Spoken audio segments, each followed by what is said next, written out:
আসসালামু আলাইকুম ওয়া রাহমাতুল্লাহি ওয়া বারাকাতুহু। ওয়ালাইকুম আসসালাম ওয়া রাহমাতুল্লাহি। কেমন আছেন আপনারা? আলহামদুলিল্লাহ। দেখেন, আমি গত ক্লাসের মধ্যে ওয়াহাদ মুতাকার গায়েবের সিগা নিয়ে কি করেছিলাম, আলোচনা করেছিলাম। তার ওই ধারাবাহিকতায় আর একটা ওয়াহেদের সিগাগুলো আমি কি করব, ধারাবাহিকভাবে আলোচনা করব। এরপরে তাসনিয়ার সিগাগুলো, এরপরে জামার সিগাগুলো, এগুলার সবগুলা চিহ্ন আমি কি করব, আলোচনা করব, তোমাদের সামনে তুলে ধরবো। এগুলা তোমরা ভালো করে দেখবা, এগুলা দেখে তোমরা কি সিগাগুলা পরিচয় লাভ করবা, ঠিক আছে? তাহলে ছয় মাঝি থেকে আমি একটি মাঝি বাদ দিলাম।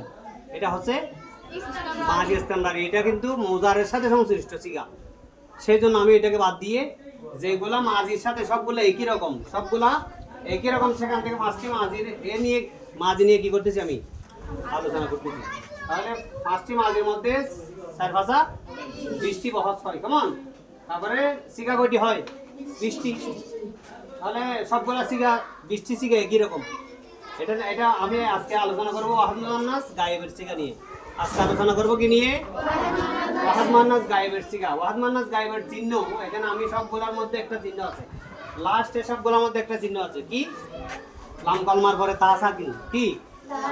লাম কলমার পরে তা সাকিন সবগুলোর মধ্যে আছে। 20টি সিগার মধ্যে 20টি বহসের 20টি সিগার শেষে সবগুলোর মধ্যে কি আছে? তা সাকিন আছে। তাহলে দেখো, 1 নম্বর বহসের জাত দিলে মাজি মুতলাক মারুফ। মিসলু মানে যেমন, যেমন, এটার উদাহরণ ফালাত। কি? ফালাত। এরপর আসতেছে মজহুল নফি, আসবাব তাহলে মাজি মুতলাক মজহুল ফুইলাত। তা সাকিন আছে কিনা? এরপর আসতেছে বহসে নফি পেলে মাজি মুতলাক মারুফ। মা নফি যখন, এটাকে মা আসছে, মা মানে না, মা ফাআলাত। এরপরে নফি পেলে মাজি মুতলাক মজহুল। কদ মা ফুইলাত, কদ না, মা ফুইলাত। মাজির মধ্যে কদ নাই, গরিবের মধ্যে কদ, কেমন? এরপরে আসতেছে, তাহলে আমি মাজি মুতলাকের 4টা সিগা পেলাম তো, বুঝছো? তাহলে এগুলোর মধ্যে কি আছে? সবগুলোর শেষে কি আছে? চিহ্ন কি বললাম? তা সাকিন বললাম। লাম কলমার পরে তা সাকিন, লাম কলমার পরে তা সাকিন। এরপরে আসতেছে মাজি গরিব নিয়ে আলোচনা করবো। এরপরে কি? মাজি গরিব। প্রথমে মাজি মতলক, এরপরে মাজি গরিব। ওই মাজি মতলকের শুরুতে যখন কদ যোগ করে দেব, তখন কি হয়ে যাবে? মাজি গরিবের 4টা সিগা হয়ে যাবে। কদ ফাআলাত, কদ ফুইলাত, কদ মা ফাআলাত, কদ মা ফুইলাত। এরপরে আসতেছে মাজি বই। এরপরে কি? মাজি বই। তো মাজি বই ধরে 4টা না?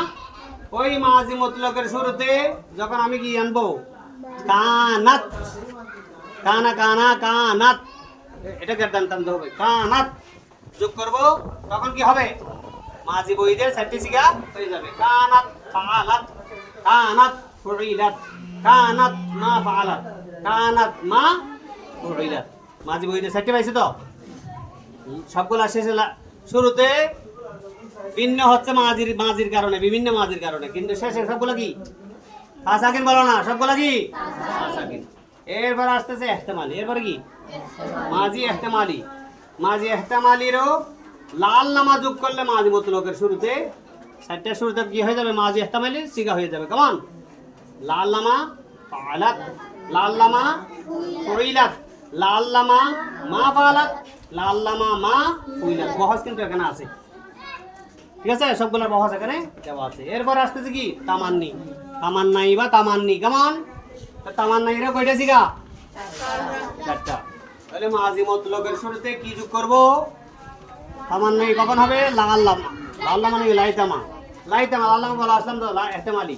তাহলে লাইতামা ফাআলাত, লাইতামা ফুইলাত, লাইতামা মা ফাআলাত, লাইতামা মা ফুইলাত। ঠিক আছে?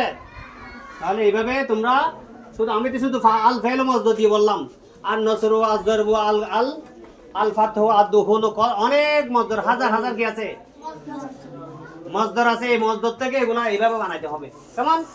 এই মজদর থেকে যখন লাস্টে কি আসবে? তা সাকিন আসবে লাম কলমার পরে, তখন কোন সিগা বলবা?